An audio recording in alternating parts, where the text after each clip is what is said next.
welcome to my YouTube channel now. Kamala Harris campaign has hit a dead end. It hit a wall. It smashed into it over the weekend. Magic Johnson committed career suicide, and now he's been exposed as Puffy's best friend, the original Don Dada, the original power bottom, the original freak-off at the Hefner Playboy Mansion. And pictures are surfacing about him and his best friends doing some strange things. And he committed this career suicide because he went on the campaign trail in his hometown of Michigan and promoted Kamala Harris at her campaign. So now we understand who's on the tapes. So it's a wrap. It's a wrap. So a lot of people are speculating who's on the tapes, but we know Magic Johnson is on the tapes because he was told to endorse Harris or get embarrassed.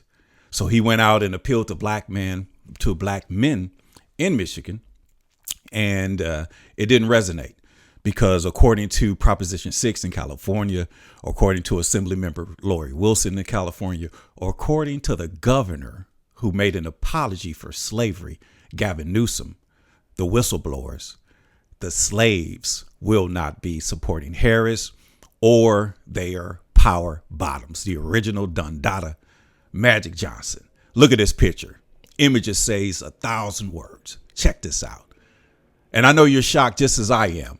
But in terms of the president, Kamala Harris, the presidential candidate, I should say, Kamala Harris, she went on 60 Minutes and was gone in 60 seconds because she couldn't even answer one simple question.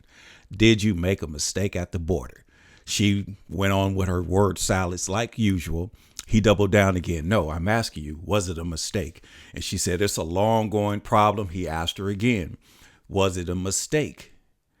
He wanted her to own up to it because the American people will respect you more if you just apologize. You own up to your mistakes, because if you can own up to your mistake, then you can possibly do something different or do something better. At least the mind will make you think that. But she doubled down and tried to blame it on Congress. And he said the southern border illegal migrations has quadrupled. In hindsight, did you make a mistake? And she was dumbfounded. So this is what we call a double up. Magic Johnson went out there. He had to endorse Harris because he does not want to get embarrassed, because he's all over the Puffy tapes. They're best of best friends. And these images say 1,000 words. The original power bottom. The man that had contracted AIDS when AIDS was a homosexual disease. Okay. Look at his son. He's a member of the industry parties. He's a member of the Freak-offs, and he was a part of the original old freaky deaky Hugh Hefner himself. And it gets extremes because I've heard Linda Lovelace was at the Playboy Mansion, and they brought out some dogs. Yeah, it was that bad. Okay, so when Magic Johnson went out there to endorse Harris and wanted to appeal to black men, this is a slave revolt. We are still slaves in the Constitution. We will not be voting for our oppressors. And in this case, if we are still slaves and this is a slave revolt, we will not be voting for a bed-wenching concubine.